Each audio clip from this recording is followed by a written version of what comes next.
We all have that one classic movie we're obsessed with. And for many, that's The Pink Panther, 1964. It's easy to get swept up in the fun from Inspector Clouseau's and its stylish flair, but buried beneath the laughs is a blooper and more, very obvious. It's confusing that some are hard to catch it, until now. Somehow, it tricked past editors, audiences, and even superfans, perhaps even yourself, if you're a fan too. Ready to spot what everyone else missed? Let's dive in. Funny, but big deal. Let's take a little stroll back to 1964, a time when movies had that classic charm, practical effects ruled, and comedy had a slapstick flavor that could make just about anyone laugh. One of the crown jewels of that era was The Pink Panther, the movie that gave us the legendary Inspector Jacques Clouseau, played to perfection by Peter Sellers. With his thick accent, baffling logic, and complete lack of coordination, Clouseau became an iconic character in film history. But here's the funny thing. For all the laughs and praise, there's a massive blooper in the movie that's been sitting right in front of everyone's eyes for decades, and hardly anyone ever noticed. So what's the deal? Well, picture this. There's a scene in the film where Inspector Clouseau is driving a car, and if you look closely, like really look, you'll notice something weird. The steering wheel is on the right-hand side of the car. Now, that might not seem like a big deal at first, but let's consider the geography. The Pink Panther is set in Europe, mostly in France and Italy. And guess what? In both countries, people drive on the right side of the road, and cars have steering wheels on the left. So, Clouseau cruising around in a British-style vehicle? Yeah, that's a pretty noticeable error when you stop and think about it. It's not like it's just a blink-and-you-miss-it moment either. You can see it pretty clearly in certain shots. It's one of those bloopers that becomes impossible to unsee once it's pointed out to you. And now that it's been spotted, it begs the question, how did no one in the production catch that? We're talking about a big-budget studio film with a professional crew and a director like Blake Edwards, who wasn't exactly a rookie. Someone had to notice, right? Well, maybe not. Back in the 60s, movie making was a different game. Films didn't face the same level of microscopic scrutiny they do today. There was no internet, no HD, no frame-by-frame YouTube analysis. People went to theaters, laughed at the gags, and went home.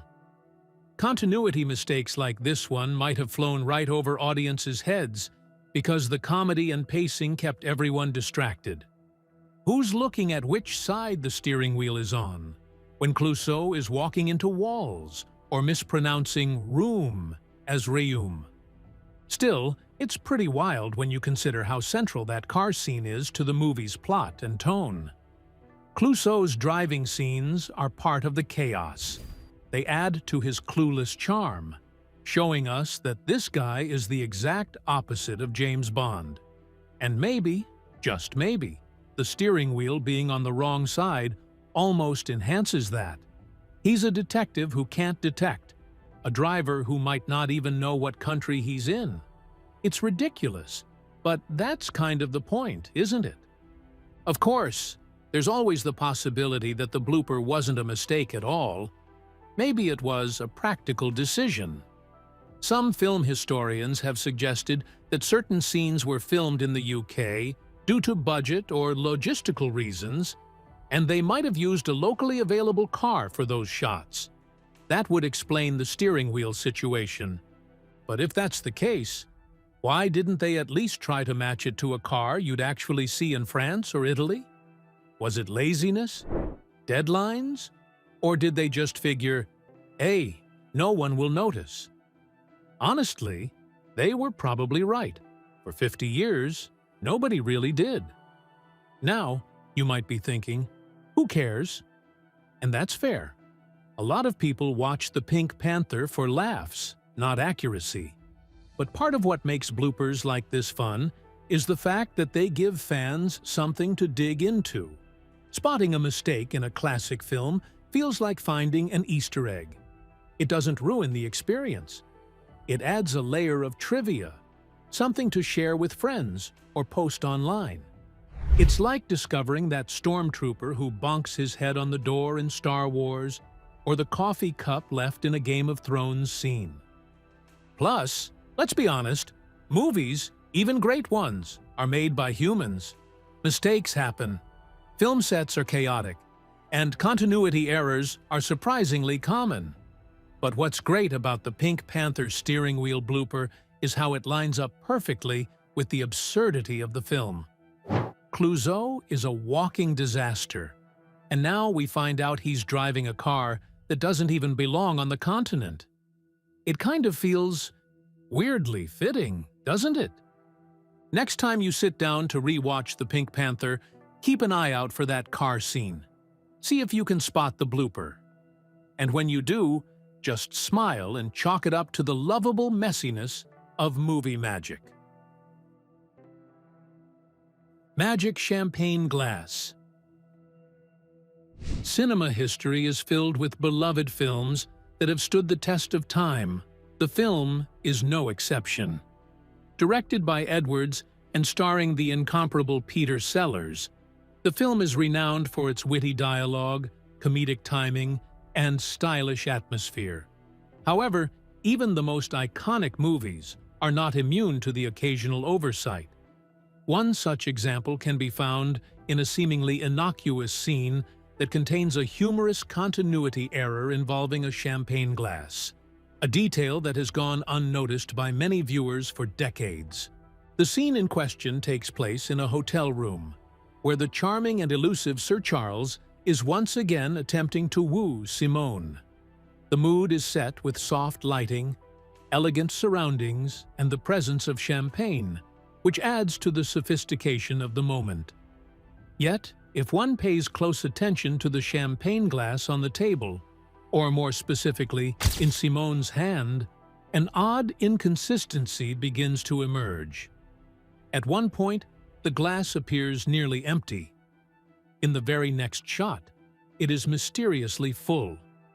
Moments later, without anyone having touched a bottle, it returns to being nearly empty.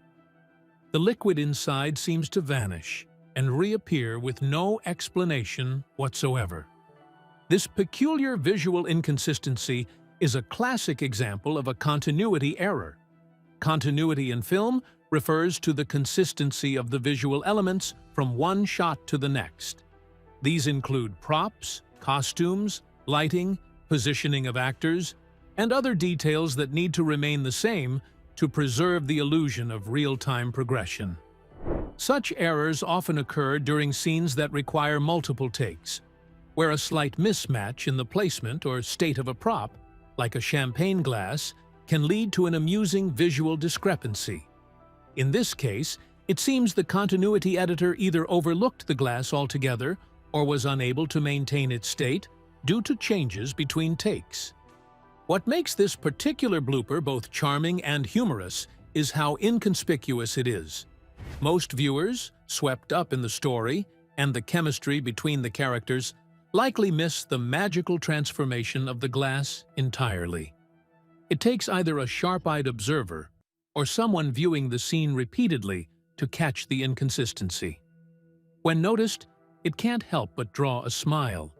It almost seems as if the champagne is refilling itself, as though Sir Charles or Simone possess an unseen superpower. Of course, the truth is much simpler and far less magical.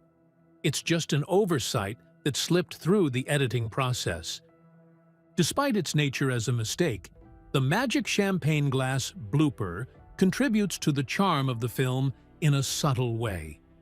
Errors like this remind audiences that films, no matter how meticulously planned, are ultimately human creations. They are the result of hours of work by directors, actors, cinematographers, set designers, and editors, each of whom can miss a detail in the rush of production. Far from diminishing the quality of the film, such mistakes often enhance its rewatchability. Fans enjoy discovering these little quirks, and they serve as a gentle reminder that perfection is not a prerequisite for excellence. The disappearing and reappearing champagne in the Pink Panther is a delightful and harmless continuity error that adds a small but memorable wrinkle to an already iconic film. While it may not have been noticed by audiences at the time of the film's release, it has now become part of the lore that surrounds this comedy classic. Whether seen as a simple editorial mistake or as an amusing visual anomaly, the magic champagne glass stands as a testament to the little imperfections that make movies feel all the more real and all the more human. The case of the Vanishing Cigarette. There's a scene in the movie that, once you notice it, you can't unsee it. And it's not even part of the plot. It's a quiet little continuity blooper that sneaks in and makes the whole moment unintentionally hilarious. Inspector Clouseau is mid-conversation, playing it cool, or at least trying to, and in one shot, he's got a cigarette nestled between his fingers. He gestures with it like any suave 60s gentleman might, completely in character. Then, cut to a close-up, and the cigarette is gone. Just gone. Not stubbed out, not flicked away, just missing like it never existed.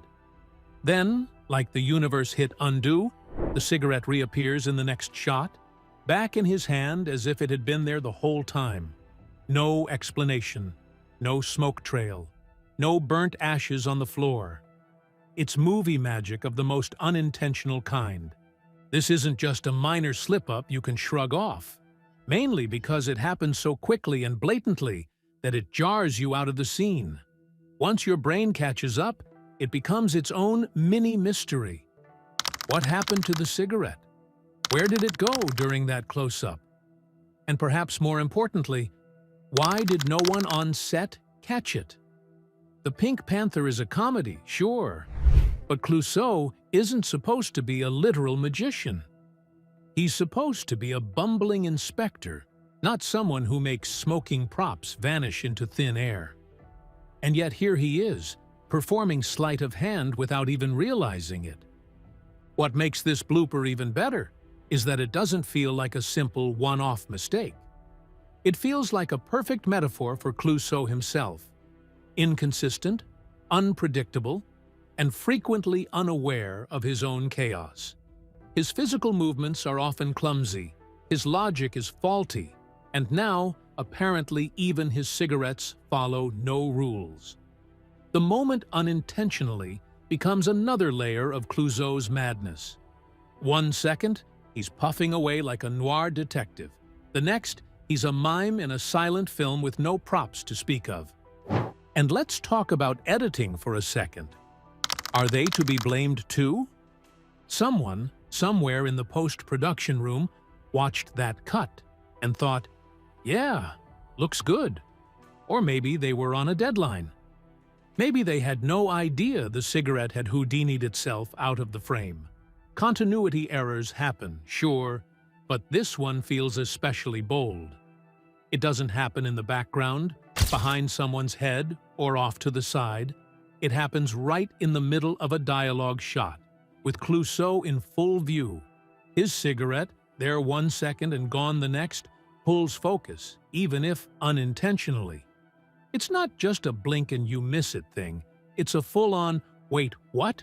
moment. What's fascinating is how the tone of the Pink Panther makes this blooper feel oddly at home. Not on purpose, of course, but the film is already so whimsical and absurd in its humor that the disappearing cigarette blends into the atmosphere of clumsy elegance. It's a flaw, but one that somehow adds to the viewing experience. Like watching a juggler drop a ball, but make it look like part of the act. The audience may not have noticed in 1964, but with today's rewind buttons and Ultra HD everything, we catch these moments in glorious detail. And somehow, they make the movie feel even more alive. Here's to Clouseau's cigarette, a minor prop with major commitment issues. It shows up, vanishes, and returns like a ghost with a flair for dramatic timing. It's a blooper, no doubt, but it's also one of those cinematic oddities that sticks with you long after the credits roll. And in a film full of disguises, fumbles, and mistaken identities, maybe a disappearing cigarette isn't so out of place after all. The Everchanging Collar. It takes place during the memorable ski lodge sequence, a scene that's filled with that classic mix of elegance and comedy that the film is known for. At first glance, everything seems perfectly put together. The snowy mountain backdrop, the stylish costumes, and, of course, Inspector Clouseau's wonderfully awkward presence. But if you keep your eye on Clouseau's shirt collar, something strange starts to happen.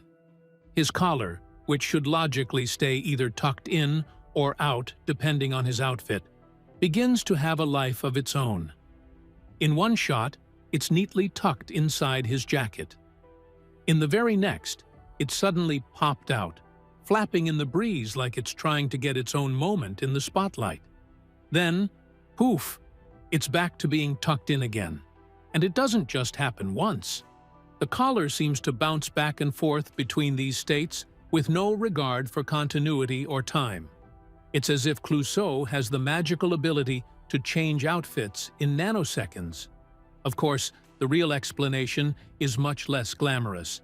Someone in the wardrobe or editing department probably just missed this little detail, but honestly, that's part of the charm of these older films.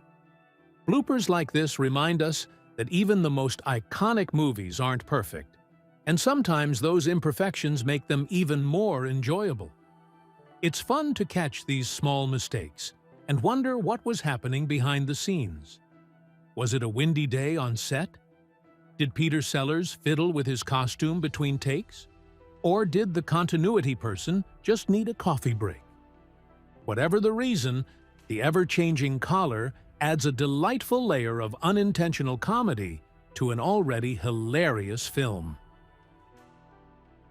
Background extras breaking character.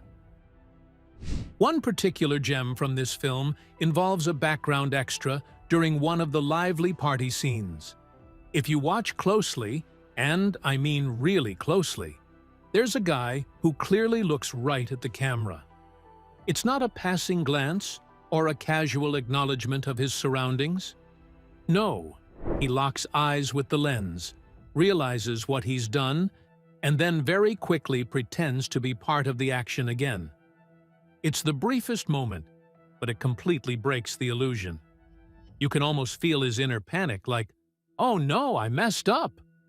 He quickly snaps back into character, pretending to be engrossed in whatever background business he was supposed to be doing, but the damage is done.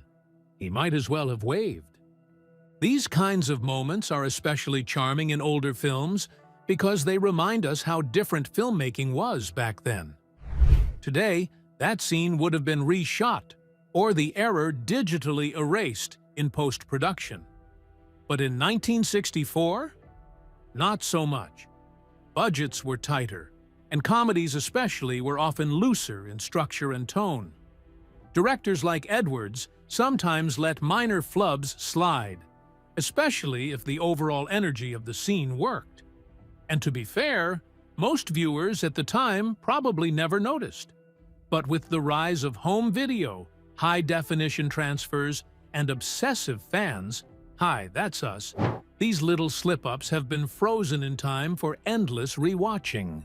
The bloopers in the Pink Panther don't stop at background extras either. There's an infamous sense of chaos and spontaneity that runs through the entire film. Peter Sellers, as Inspector Clouseau, was known for improvising and throwing co-stars off with his unpredictable antics. Sometimes that led to actual corpsing, when actors break character by laughing, though it was often cleverly edited or masked by cutaways. The extra who breaks character, The barely hidden smirks from co-stars are part of the magic. They give the film texture. Instead of being slick and overproduced, the Pink Panther feels like a living thing, with all the unpredictability of a real-life performance.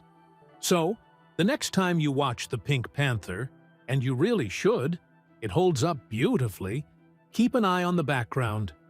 Somewhere in that crowd, there's a guy who accidentally reminds us that movies are made by humans, not machines. Moving on, in the film, Inspector Clouseau, played with bumbling brilliance by Peter Sellers, takes a stroll across the room in one particular scene. Seems innocent enough, right? Let's talk about that. Clouseau's floating shadow.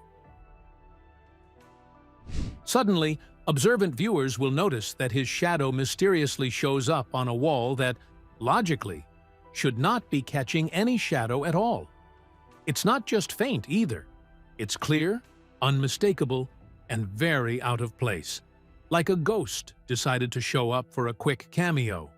Now, from a technical point of view, this is classic oops territory for film lighting. To create dramatic or flattering looks on film, multiple lights are used. Key lights, fill lights, backlights, you name it. Sometimes, in the scramble to get the perfect shot, one of those lights ends up casting a shadow where there shouldn't be one. But here's the kicker. That wall is supposed to be lit evenly, and the logic of the room, the windows, the decor, the direction the light should be coming from, tells us that a shadow shouldn't exist in that exact spot. Yet there it is, bold as brass, following Clouseau like a loyal pet. It's as if the laws of movie physics just shrugged and took the afternoon off. What makes this blooper even more entertaining is that it fits the tone of the Pink Panther perfectly. The whole film is full of chaos, comedy, and visual gags, so this accidental shadow almost feels like it belongs. If you didn't know better, you might think it was intentional. A subtle joke tucked into the background for superfans to find decades later. And because Clouseau is such a caricature of a detective, the idea of his very shadow bumbling along behind him in the wrong direction is oddly fitting. But still, when we zoom out and think about it from a filmmaking standpoint, it's kind of hilarious. Someone, somewhere, maybe a lighting technician or a continuity editor, must have noticed during post-production. Maybe they ran out of time to fix it. Maybe it slipped through the cracks. Or maybe they just decided no one would notice. In 1964, without high-definition re-releases and digital frame-by-frame analysis, they were probably right. Disappearing jewelry drawer. One of the film's more curious goofs happens during a pivotal scene with Princess Dala and her precious Pink Panther diamond. It's the kind of moment that makes eagle-eyed viewers do a double-take, and maybe even rewind the scene just to be sure they saw what they think they saw. So, here's what happens. Princess Dala walks into her room and opens a drawer to check on the diamond. The drawer is completely empty. Nothing. Nada. Just empty velvet. She gasps, presumably in horror at the theft. Seems straightforward, until the scene continues. Inspector Clouseau rushes into the room, and the princess opens the same drawer again. Only this time, it's suddenly full of jewelry, sparkling and untouched. And just like before, she gasps. Same drawer, different contents. What just happened? Let's be honest. This feels less like a masterclass in suspense and more like an editing oopsie. The scene plays out as if the filmmakers forgot that we, the audience, were already shown the empty drawer. It's not a case of misdirection or a clever narrative trick. It's just a plain old continuity slip. Somewhere in the editing room, someone likely pieced the scene together without realizing they'd doubled up on the gasping moment and mismatched the state of the drawer. What was supposed to be a single gasp-worthy reveal turned into two confusing gasps with two conflicting visuals. This kind of blooper might seem minor, but it sticks out, especially in a film that otherwise has such polished comedic timing and elegant visuals. In a movie about a missing diamond, you expect some trickery and sleight of hand. But this moment unintentionally turns the mystery into a bit of a mess. Did the jewelry vanish? Was it there all along? Did Princess Dala suffer a mild case of royal déjà vu? The audience is left unsure whether to laugh, be confused, or simply chalk it up to 60s editing limitations. What makes this blooper even more entertaining is that it feels like something straight out of a Clouseau investigation. The bumbling inspector is constantly overlooking the obvious or stumbling into confusion, and now the film itself is doing the same. In a weird way, the editing mistake almost fits thematically. The drawer itself becomes a little Clouseau-esque, unreliable, unpredictable, and a little bit ridiculous. That not-so-subtle dub. For all its charm and clever gags, this beloved classic isn't exactly flawless. In fact, there's one moment that stands out like a sore thumb to anyone paying even a little attention. The not-so-subtle dubbing blooper during one of Clouseau's hurried dialogue scenes. If you've ever noticed his mouth saying one thing while the audio confidently declares something else, you're not alone, and you're definitely seeing one of the film's most glaring technical hiccups. Now, to be fair, the Pink Panther was made during an era when post-production sound syncing wasn't always a polished science.